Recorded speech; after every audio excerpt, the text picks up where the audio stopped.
Pengadilan Negeri Tanjung Karang eksekusi tanah seluas 1.090 meter persegi di Jalan Pagar Alam, Kedaton, Bandar Lampung.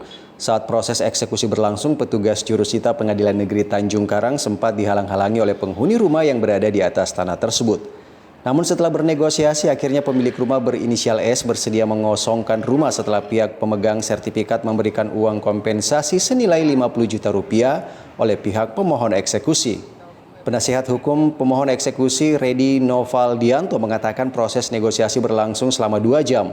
Selanjutnya barang-barang penghuni rumah dipindahkan ke tempat sementara yang sudah disediakan. Eksekusi rumah atas nama Dr. Hajah Armalia Reni WA STMM. Jadi perkara ini memang sudah kita ajukan.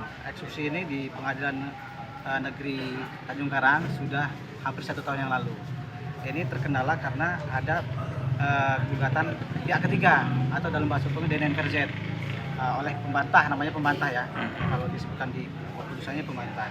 Jadi pembantah ini adalah namanya Pak Siswantoro. Jadi dia merasa ini milik dia yang pertama kali dulu, dan dia merasa ini dipinjam. Tapi sebenarnya putusan dari perkara terdahulu sudah pernah ada, itu gugatan atas nama sertifikat itu Andre Herlian menggugat lelang dari Bank Banten. Jadi yang sekarang ini yang terjadi adalah pembantah ini melakukan gugatan pihak ketiga di PN Tanjung Karang, sehingga eksekusi itu harus tertunda karena sesuai undang-undang ya, kalau ada bantahan maka ini ditunda dulu sampai ada putusan setelah itu. Nah, jadi saat ini kita lakukan eksekusi, walaupun ini masih sifatnya banding, jadi pembantah ini banding. Tapi berdasarkan dari ketentuan Mahkamah Agung bahwa ketika pembantah sudah ada putusan dari pengadilan tingkat pertama dan pembantah kalah, maka eksekusi ini bisa dilanjutkan. Ini petunjuk dari Mahkamah Agung, Badan Peradilan Umum. Nah, nanti bisa ditanyakan dari pihak jurusita ya lebih.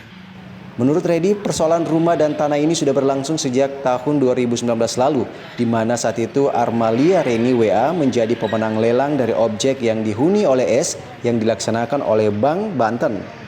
Usai menang dalam lelang tersebut, Reni memohonkan eksekusi ke Pengadilan Negeri Tanjung Karang sampai terbitlah penetapan eksekusi pada 2021 oleh Ketua Pengadilan Negeri Tanjung Karang.